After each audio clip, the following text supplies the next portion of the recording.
Welcome to Ballers and Briefs. I'm Cody Coleman Pride _69, and this is Brad. We're here talking about fantasy football. What up, everybody?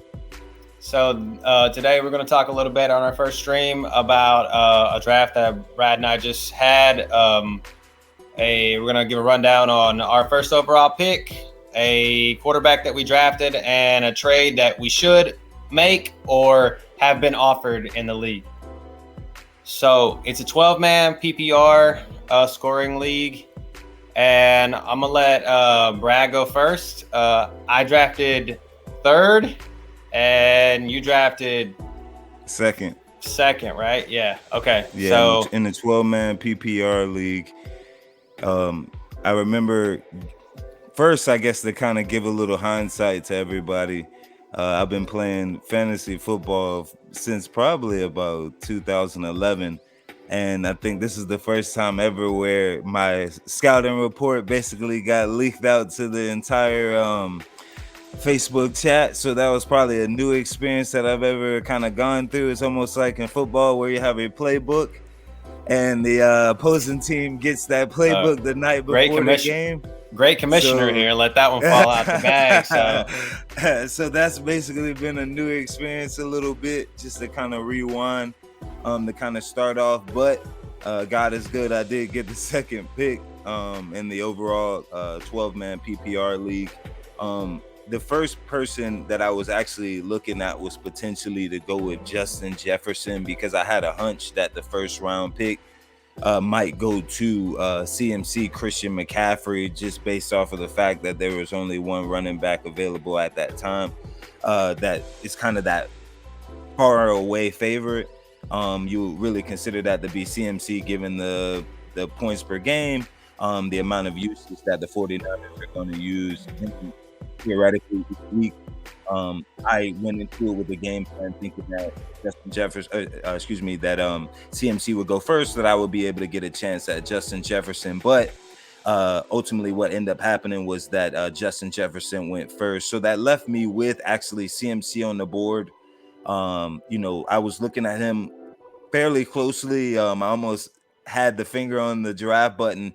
But when I began to review some of the information on Tyreek Hill, when I started looking over at Cooper Kupp, I just felt that for my first pick, I wanted someone that, while can get me 20 points per week, could potentially get me 40 points per week. And I felt that extreme upside that you could potentially see week per week with Tyreek Hill, it was hard to deny with that second pick. And so again, with CMC on the board, even Cooper Kupp, and again, everyone else outside of Justin Jefferson, I still felt that Tyreek Hill was the best fit for my team. And also in a PPR league where, you're looking for a lot of catches, but the only way to get those catches is to get the targets. And Tyreek Hill was going to deliver reproduced. He showed last year that he could produce no matter who was at quarterback in that Mike McDaniel system. So he's going to get catches, and you have Jalen Waddle on the other side to take the pressure off of him. And then that RPO play action read system that they run there, it's just run the ball first, and then Tyreek Hill's open in the deep half of the field. So he showed that he's probably worth a top 2 pick, just for the simple fact of he's that utility type guy that the Miami's looking for every time that they get a chance to move down the field. And in a division like the AFC East, where you've got to be in a horse race every game with now Aaron Rodgers in the division and Josh Allen, and that Buffalo defense is always going to have to be something that you have to look for with him. So I think we talked before the draft that Tyreek Hill was worth a top 3 pick. And what was he going to do if what were we going to do if he's there? So, so it was hard to pass it up. It was with that being said, it's like you have to it's PPR, it's points per reception. So you need somebody that's going to get catches, reception, and then somebody that doesn't have that. I would say, knock on wood, that long list of injuries that kind of like are nagging for a running back, like Christian McCaffrey does have, which hesitation. Yes. that's what the killer was with him, and I can see that's why you didn't take him, and why alluding into my pick at number 3, I had to go Jamar Chase because he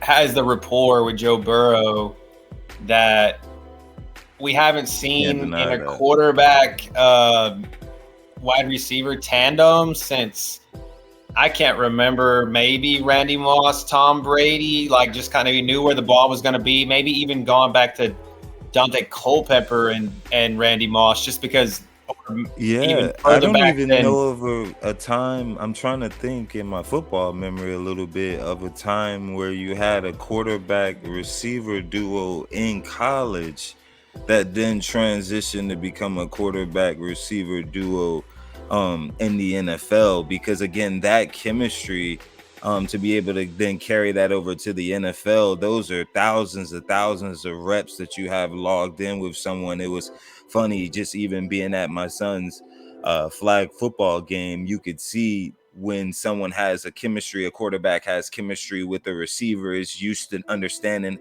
how they're going to come into their drops, or into their routes. That's a huge benefit, and especially if you can carry that over to the NFL, that's big time. So I could definitely understand exactly where you were coming from with that chemistry with Joe Burrow and I mean, it's even like the fact that you might be afraid with this whole calf, possibly Achilles injury with Joe Burrow, but Joe Burrow hasn't made it through a preseason healthy yet in his career, maybe. And so I mean, it's kind of the Sean McVay thought, where who needs preseason anyway? Like what Aaron Rodgers, this is the first preseason in 9 years that he's gone out on the field during preseason, and that was more like dog and pony show, just because he needed to make an appearance in New York with all the fans, because 3 preseason games now, and then you have 11 days off until it's the season starts. So I think that'd be enough. I'm not sure. I haven't heard the latest on that calf injury, or sort of the timetable that the Bengals are looking for Burrow to return back. But I still believe, just as the instance with Hill, that even if Burrow is out, I can't see how the game plans wouldn't be with a healthy a target share going to Chase each week. So again, I'm looking at stats for Tyreek Hill right now, and that game that he lost, that Tua was concussed in, the game that against Cincinnati, wasn't it against Cincinnati? I believe that's when it was against Cincinnati. Yeah. He had like 26.9 points, and then Tua was out for, I don't know, on and off. I would say, I don't even know how many games Tua played last season. I can't remember exactly the exact amount, but he would have 26.9, 13, 30.7, 14.2, 32, 28, 50, 15, like 15, 30. So, I mean, he was getting the targets. I mean, he was getting the targets, and he wasn't automatically just getting all the touchdowns, but he was getting every chance. He was making every catch that he could count, so I totally believe that he's worth that. I agree. And just again, kind of going and reviewing a little bit about where we're starting with PPR, and all about really looking at the amount of receptions stand alone from the yards themselves. There's games where, for instance, Tyreek multiple games has well over 10 plus receptions in each game. Well, if you're getting those 10, that's 10 points right there. In a 12-person league, in a PPR league, as you know, there's been multiple games that we've seen over the years that come down to 1 or 2 points, sometimes a point, 1 point, and so if you can get those 1 or 2 additional points from just an additional reception, even if that reception only went for 3 or 4 yards, that could be the That's difference 13. between winning and That's losing. that That could be a difference between 13. Yeah. I've watched those sink me and win games for me, just those type of things. And so again, you want to really look out for those type of receivers that have those type of catch totals. You want to look for I always say you want to look for Wes Welkers when you're in a PPR league. Those old school type receivers who are going to get 9 or 10, 11 receptions, because I feel like if you have 3 receivers like that, who you know are going to get you maybe 7 to 10 receptions each game, even if they only maybe go for 60 yards, you'll still see the point reflection a lot better in this PPR league. And so again, I always try to tell people to chase those Wes Welker types, chase those Edelman types, chase those Jarvis Landry types, because again, those could be the difference maker. Yes, 100%. I mean, the difference between making the playoffs or not making the playoffs, and then at the end of the day, having enough points to, if you need to break a tie or whatever, enough yards. That's where it's the make or break, So it's like with Jamar Chase, that's kind of the same thing. I know you kind of were thrown in the buzzsaw with the Jamar Chase kind of thing last year when he was your top pick. He did go out for a little bit with a hip injury, and so in those couple of games, it did hurt. Again, having your number one receiver out, and truly your number one pick. Because I mean, if that's your number one pick, you need him every single week. You need 20 plus points out of them, every single week, basically on command, in order to get enough points needed to win in the PPR league. So it's like he had 246.4 points last year when he missed 4 games. 3 games, maybe 3 games, I think, with that hit. Was it 2 or 3 games? 4 games. He missed Cleveland, Carolina, games? Pittsburgh, and Tennessee. Actually, I thought one of them though he might have played, but he went out. And he set out in week 17 against Buffalo also. So technically 5 games he wasn't available. And he had 200 to be mindful of that. 246.4 points with 9 touchdowns and 87 catches with 1,046 yards. Yep. So that's just Chase alone, and then going back to your point, going back to you with Tyreek Hill, I mean, he had last season he had 354.2 points with 119 receptions, 1,710 yards, and 7 TDs and had time in all 18 games. So, I mean, just with the 5-game difference, it's only that's a 110 point swing. So that's what, 110. So that's, I mean, you said 110 catches, but that's not right. So like that's a 10 catch, 100-yard game, like that's a couple of those. That's a couple of those, and maybe a touchdown in there, and then with the bonuses over 300 or 400 yards. Yes, those are extra point here and there. So, yeah, I mean, I think in the recent preseason game, even against my Jags, I saw that Mike McDaniel had him schemed up. I believe it came out of the slot where he caught his first reception for, I believe, 32 yards. And just that alone shows you right there the type of, the route depth that they're looking to scheme him up in is for big play type material. And so that's, again, what I was hoping to see when I drafted him, was those type of numbers. 1 reception already for 32 yards. I'm, from a PPR perspective, I'm already have gotten 4 plus, at least 4 points from that one play. And so again, that's the type of things you're wanting to see from your number one receiver, but your number one pick overall. So, but I guess we can kind of even move into talking about our quarterbacks, because it's great to have a good receiver, but I haven't seen many leagues where the person who won didn't have a solid quarterback play as well. You So said I think we it's should to the start point to kind where of give we the have to viewers a little bit about that. You have to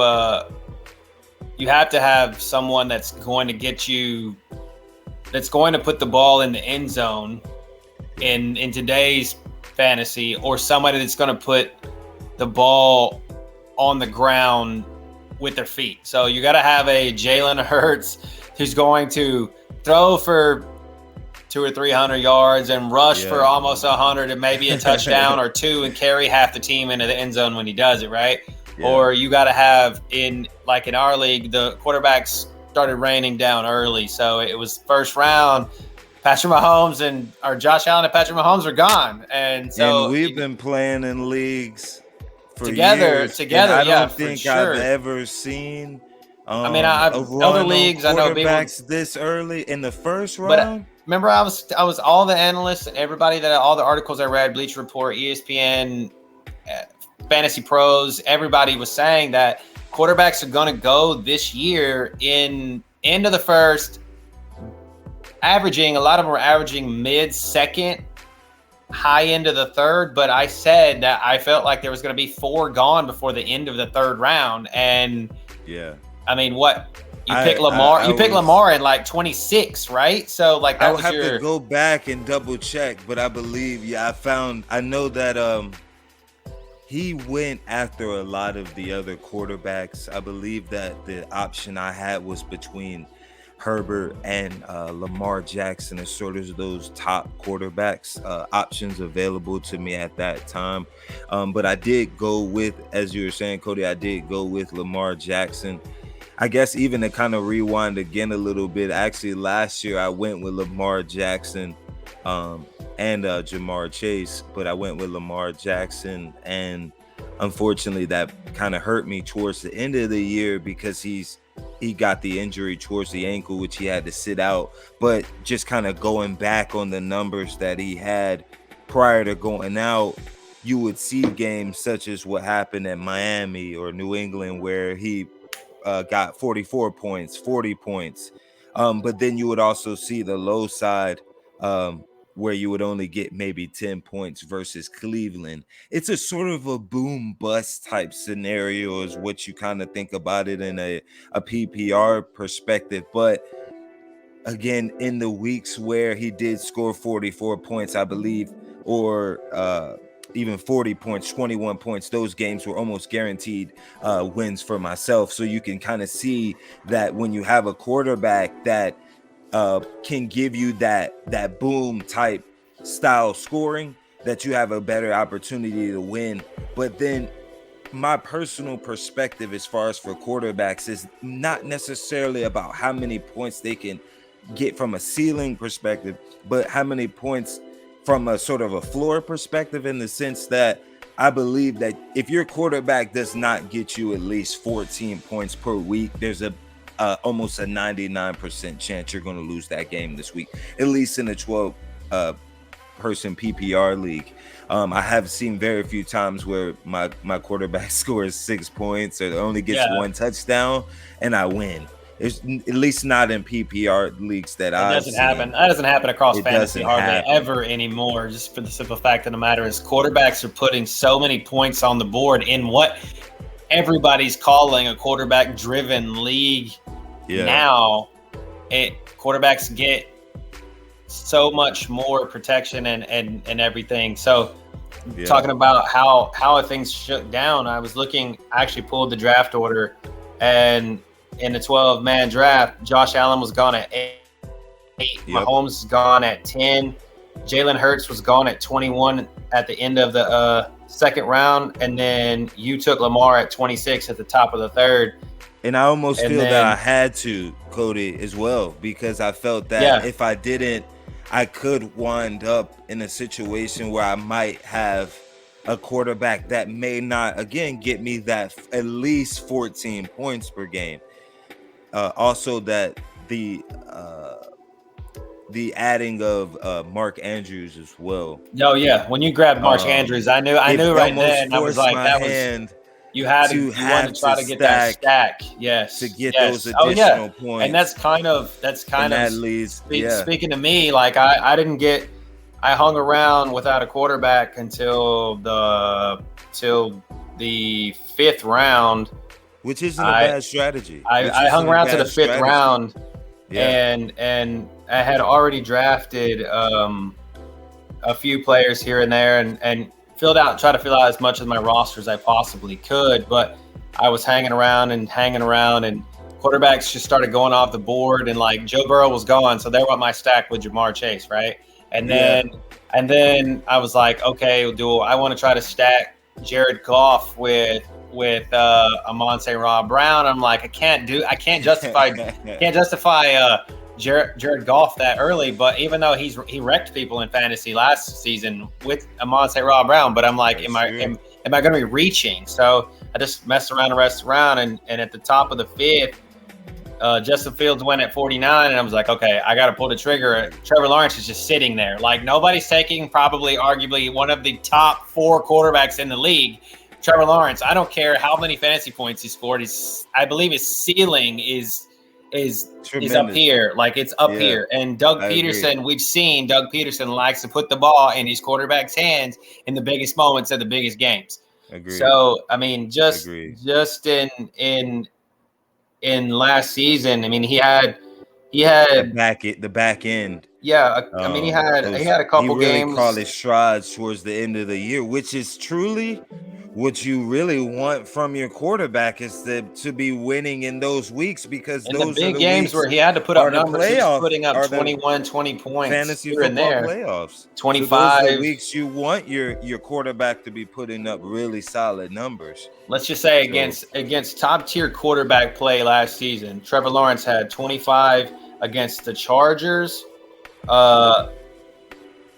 He had almost 21 against Kansas City, almost 26 against Baltimore. Against Tennessee's defense, he had 34.4. Against Dallas' defense, he had 27.82. And then against I guess what people are calling a really good New York Jets defense, who this season he put up about 18. So the touchdowns were not super there, because a lot of y'all's touchdowns were vultured at the goal line by running backs. But I think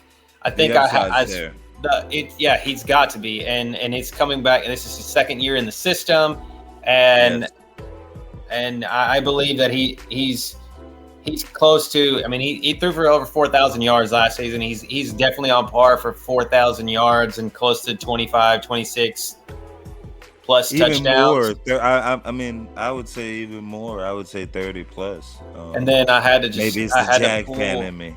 Yeah, well, I had drafted ETN at that point, and I know that he likes to dump the ball off to ETN out of the backfield. And then also I messed around and needed a tight end and took Evan Ingram later on in the draft. So I didn't realize that you had added the 3 combos together. So the stacks there. You going all in for the Jaguars? Yeah, I mean, I had to, but I mean, there was that availability, and so I just felt like that was possibly got to be. I got to maximize the distribution options, right? Like get as much on the field as possibly can. So that was the quarterback play in a PPR league is make or break, especially when you got guys that picked up 3 or 4 quarterbacks and have them sitting on their bench every week, and you get that we have a draft again, Cody, this coming weekend. And it was funny because I was thinking about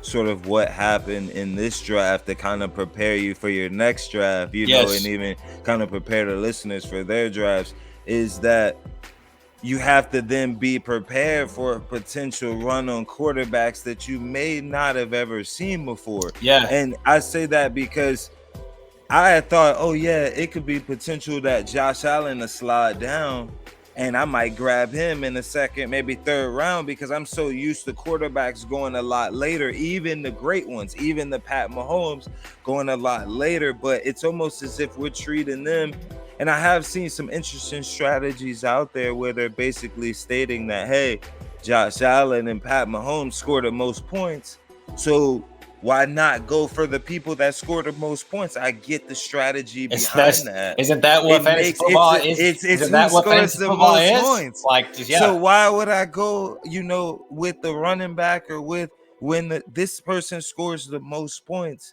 I might as well go with them. So I understand that, but again, I would just say, be prepared. Unlike previous years, I think we all draft a little bit based off of what we've seen in the past. For a lot of experienced people that's been in the leagues, and then Purple's personal preferences.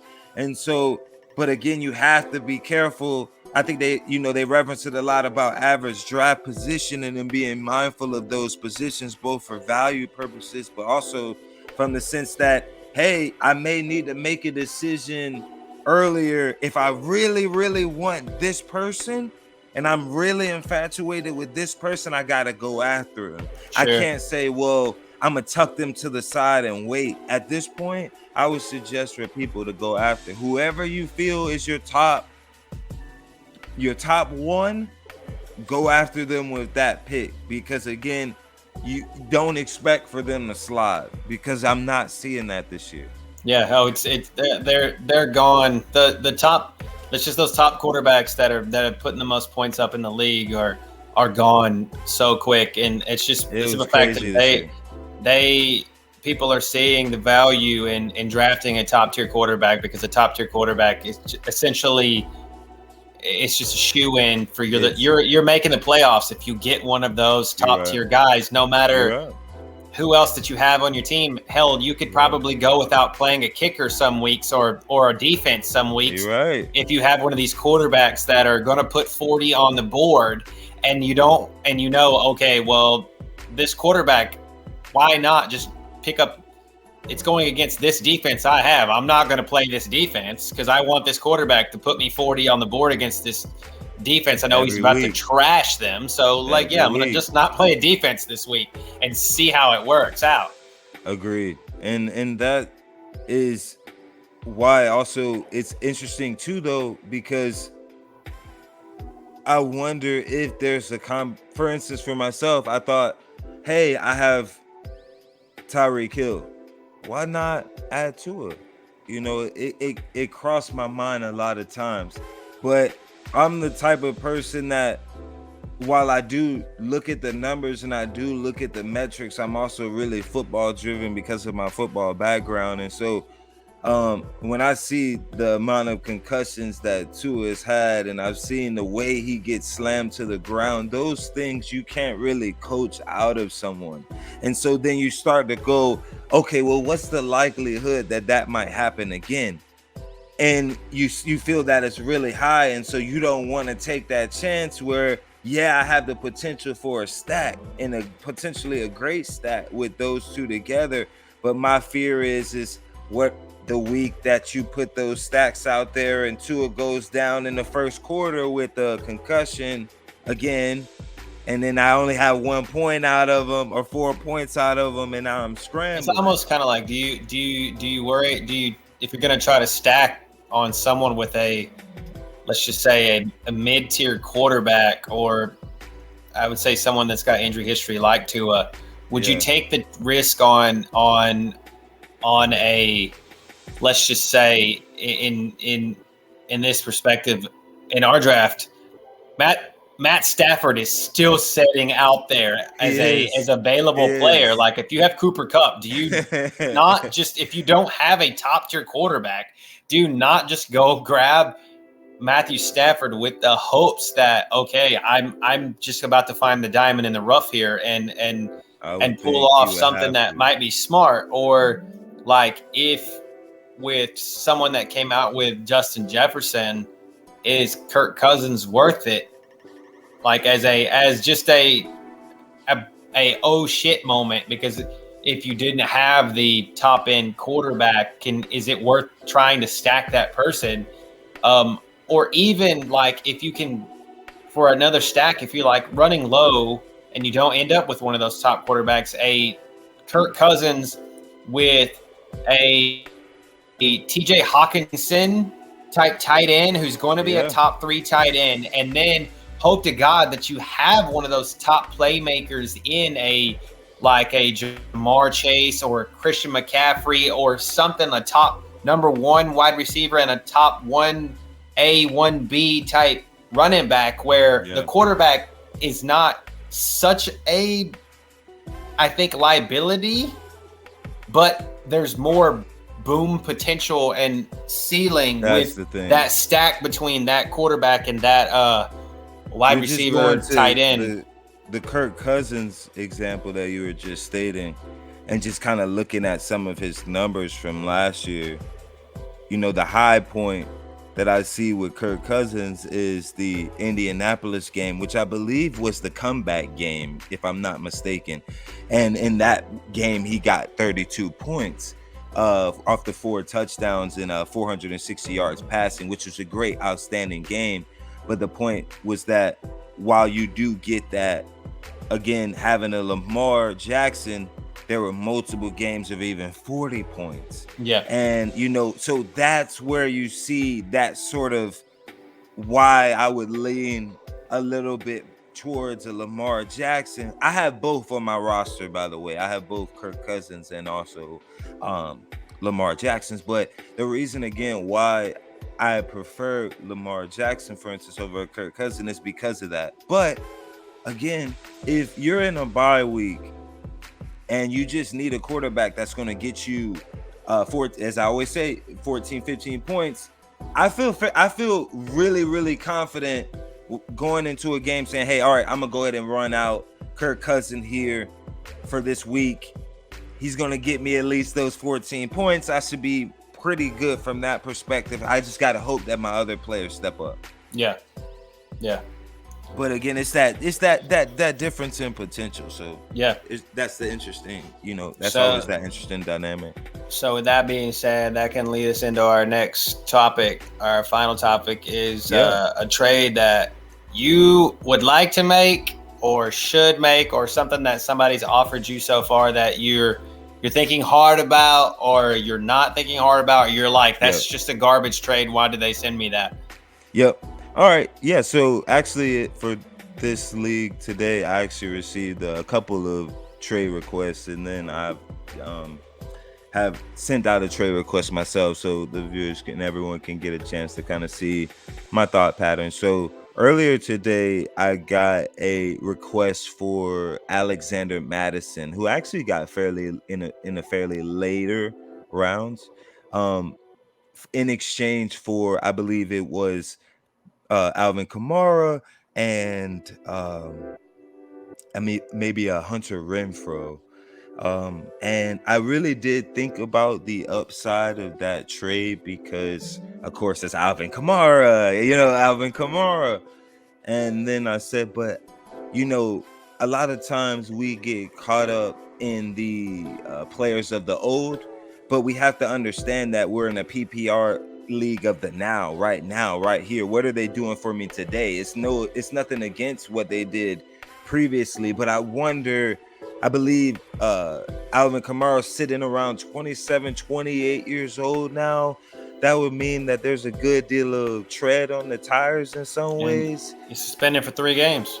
You're suspended for the first 3 games of the year, so it's not like I can use that person readily, in order to get those games where I'm giving away a person in that trade that I will be able to use consistently. And he's not the banger that he was. I mean, and you just can't foresee that, especially with Dennis Allen and in New Orleans, he's not the banger that he was when Sean Payton was there. And now they brought on Jamal Williams. It just doesn't seem to steal those goal line touches like Mark Ingram used to do when Kamara was still fresh, kind of off the boat. So yeah, I could go back and be kicking myself if Alvin Kamara comes out of this suspension like a man on fire. But to me, again, I just felt more confident that Alexander Madison would be a little bit more better pick for me. I mean, I've seen what he did when in time for filling time for. He's always the one that would go off when when Dalvin Cook was down, and now he's got his chance to be the head guy and see. I Yeah. mean, he does have a little And bit of that's an what I'm injury banking on. history too, but Yeah. it's like, do you trade that injury history for a 3-game is going to be gone suspension? Like. And that's one of the hard sort of judgments. But again, I would tell all the listeners to weigh everything. But again, understand that you're thinking about the future. Don't think about necessarily so much of the past, in the sense that you have to take in the age in consideration. You have to take in the scheme in consideration. You have to take into a multitude of factors when making those decisions about your trade, because someone could potentially try to trade you something that's a load of garbage, and if you're willing to take it, well, then that becomes your fault. So, but I guess on another example from a trade that I was actually looking for myself was and the viewers may think it may be a little crazy, but I actually attempted to trade Lamar Jackson. And I know you're gonna say probably why. I'm gonna say is because of the fact that I'm looking for a newer strategy this year. I've kind of went with Lamar Jackson before. I felt that it was okay to use him last year, but I'm looking for a new potential outlet to go this year in a strategy wise, in the sense that I'm trying to see if I can potentially commandeer another running back. So I actually requested a trade of Lamar Jackson, actually for Kyle Pitts and Josh Jacobs. More so for Josh Jacobs than for Kyle Pitts. And the theory behind what I'm attempting was that, as I discussed earlier, I already have Kirk Cousins, who I believe can potentially get me 15 points, adding another running back into the fold, and potentially another tight end / receiver, who I believe has some upside, and Pitts, in the sense that I believe that Atlanta's going to be down in a lot of games. And I would like to then have to take advantage of that, because I believe he's going to get a lot of targets. And so I was willing to give up what some may consider to be, in Lamar Jackson, a really good outlet. But again, I'm looking for better running back production and out of what I have, because currently I have Dalvin Cook and I have Alexander Madison. And so I'm looking to add a little bit more depth, maybe even run all three out at the same time, or maybe interchange one and go with Kyle Pitts in my flex position. So again, just to kind of try to provide a little bit perspective to everyone in regards to kind of how I'm thinking, the moves that I'm trying to make. He actually countered back asking for Mark Andrews. And so I guess we can kind of talk about that on live a little bit, about sort of what you think, Cody, in regards to Lamar Jackson and Andrews. I would probably say off top, probably no right now off of my own. I wouldn't go that, because Mark Andrews is in that top. Is that tier 2? He's that tier 2 tight end that Lamar, Tyler Huntley, whoever the quarterback is in Baltimore, is going to try to get the ball to. I mean, obviously, I know that they have OBJ now. They still have Bateman. Flowers. They got Zay Flowers. First round draft pick. Yeah. I mean, and they still got J.K. Dobbins in the backfield. I mean, and then what? Isaiah Likely is the other tight end, right? Yeah. So, but the rapport, Nick Boyle. I think he's gone. I think he retired, he's gone now. So Josh Oliver might be there. He was a Jags player. That's the other one. Yeah, the other one. I think he's there. Yeah. Okay. Or he was there last season. I'm not really for sure who's the third tight end, but it's likely see with that 53-man cut. Yeah. So, I feel like Mark Andrews is about as safe a tight end play in the league right now as I mean, the only one that's more safe than that is Travis Kelce. Like, literally, I just think Mark Andrews. Yeah, he spent a little time hurt last season, I think, close to the middle or the end of the season. But that was about the same time Lamar was hurt, and like it just wasn't doing. Baltimore wasn't doing any favors. But now that they changed offense, they went to the University of Georgia offense. You saw what they did with Brock Bowers. I have this total feeling that this is about to be the Mark Andrews show again. Like this is what they're gonna do. Like they're gonna just try to get the ball moving, and that's what I think Lamar is trying to turn back into, that more traditional passer and use his feet as more of a move the ball mechanism, as opposed to, I'm not trying to run the ball every down. I'm not looking to run first. I'm looking to pass first and become a passer. And then that I'm going to scare you with my feet because I can move. Like what he did more in college as opposed to what he's done more in the league. Agree. So, that makes the most sense. That I kind of had. And I mean, Josh Jacobs is a proven commodity, but as if we, up until till draft day, right? We didn't even know if he was going to be playing this season, and now he's playing on a 1-year deal, on a prove it deal, just like Saquon is, kind of thing. But I don't see these guys running with a lot of gusto because they were supposed to get paid this season and they didn't. So are they gonna run with that same kind of mentality? Yeah, what are they gonna do? Like I don't know. So I don't know if I'm chasing that, if I'm a dog chasing that car on that one. So when my trades, I got peaked on 2 trades, and it was roughly very similar. You guys know that I'm a Texans fan, right? So I got offered one trade. I got offered CJ Stroud and Chris Godwin for Amon-Ra St. Brown. And I was like, okay, my thoughts were, all right, I already have Trevor Lawrence and I have Bryce Young sitting on the bench as my second quarterback. Okay. So at that point isn't Godwin coming off of another injury, or did he finish he was healed up last season, but was he the projection with Tom Brady on the end with Todd Bowles has just not been the same. Like it's just not been the same without as it wasn't with Bruce Arians and Godwin coming out of the slot. And now we have Baker Mayfield throwing him the ball. Like that's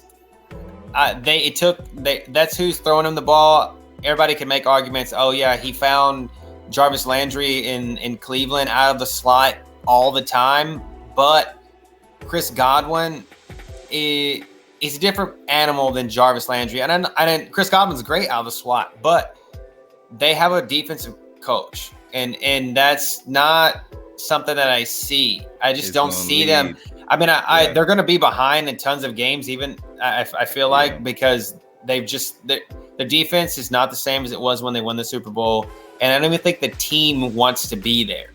So they're probably going to be one of the worst teams in that division. So I was like, CJ Stroud, and like I said, I already had Bryce Young.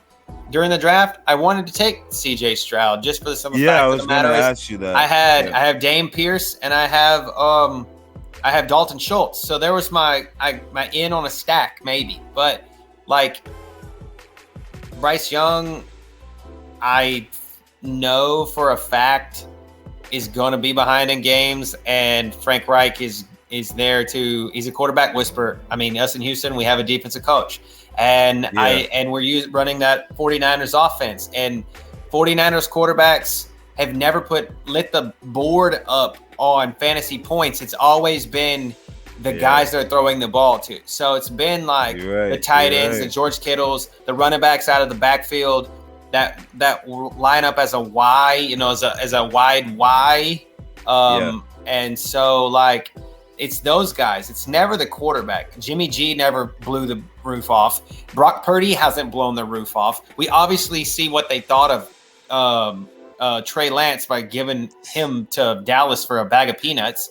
And so like and then Tua's not like killing it I mean he gets the ball down the field. He's not, the fantasy points are just not there. So I was like, no, that's the thing. For Amon-Ra Brown, just even looking at Godwin, looking at Godwin, I would, at least from a positive, I would say is that there are targets and there are catches of, what I mean, he's shown that he can make catches.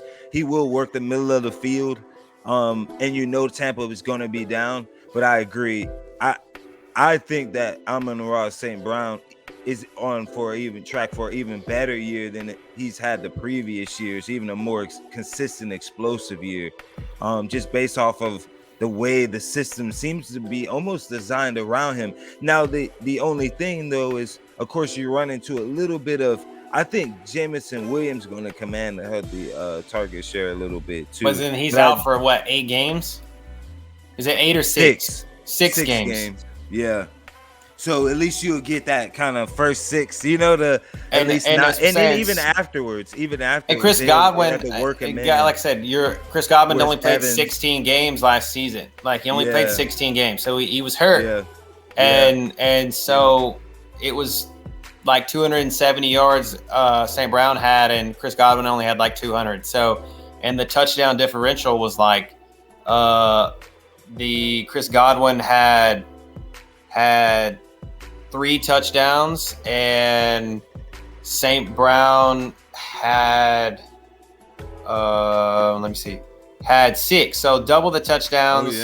And he had 1,161 yards for 106 receptions, and so it's just it's the production. It's production, right? And he's also always going to be fighting Mike Evans, no matter if Mike Evans is actually getting the catches. Now he's going to fight him for targets, and so he's going to fight him for those touchdowns. That's where there's no touchdowns for Godwin. If you go over to Evans, you'll see it's because all the touchdowns go to him. He's a great red zone target. So.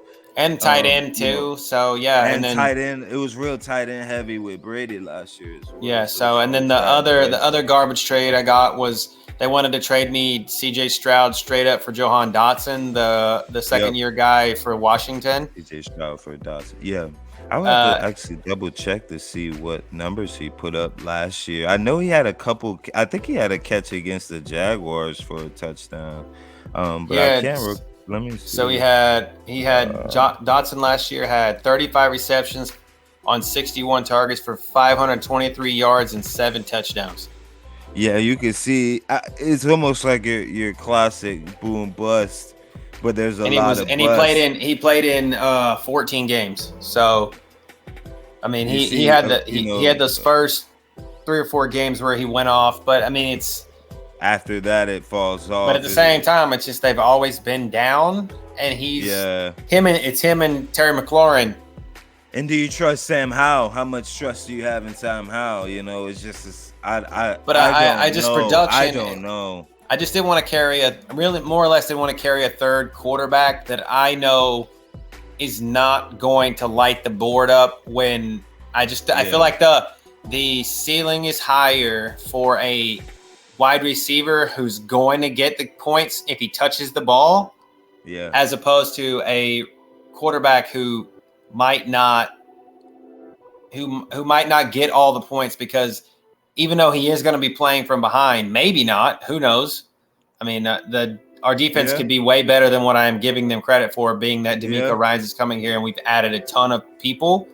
Our division, I'm not really afraid of, except for the Jags. I'm really not afraid of the Colts. Yeah. As long as you stop Anthony Richardson from running the ball, he's going to launch it down the field like Cam Newton tried a couple of times, and then it's going to fail miserably.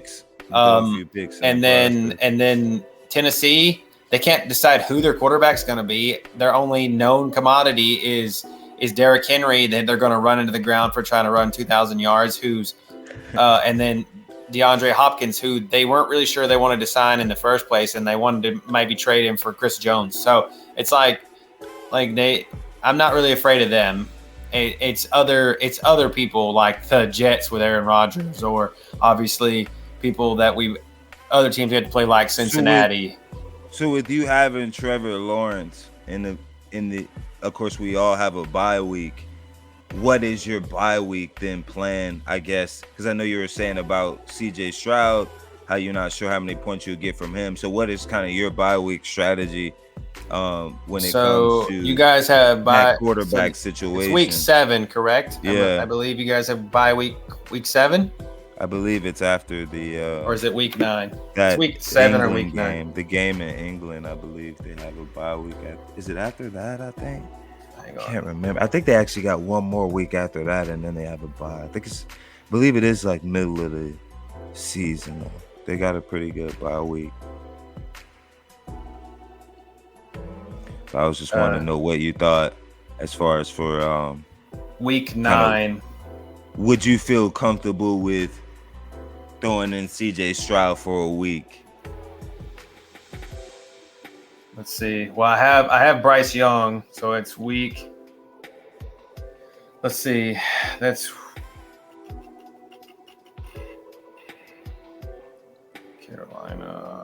Carolina Panthers, week 9. So week 9, yeah. Carolina plays Indianapolis. In Carolina, man, I think I have to roll the dice on Bryce Young that week. That's going to be a tough. You have to see how Trevor's playing. Because he might be putting up, though, silly numbers. I mean, Trevor, so just for like week that Trevor Lawrence is out, right? Like I'm gonna have to load up, right? I'm gonna have to load up with talent just to get, because I'm gonna lose Etienne and Ingram both that week. So you're if I don't decide to play Dalton Schultz, that is a bye.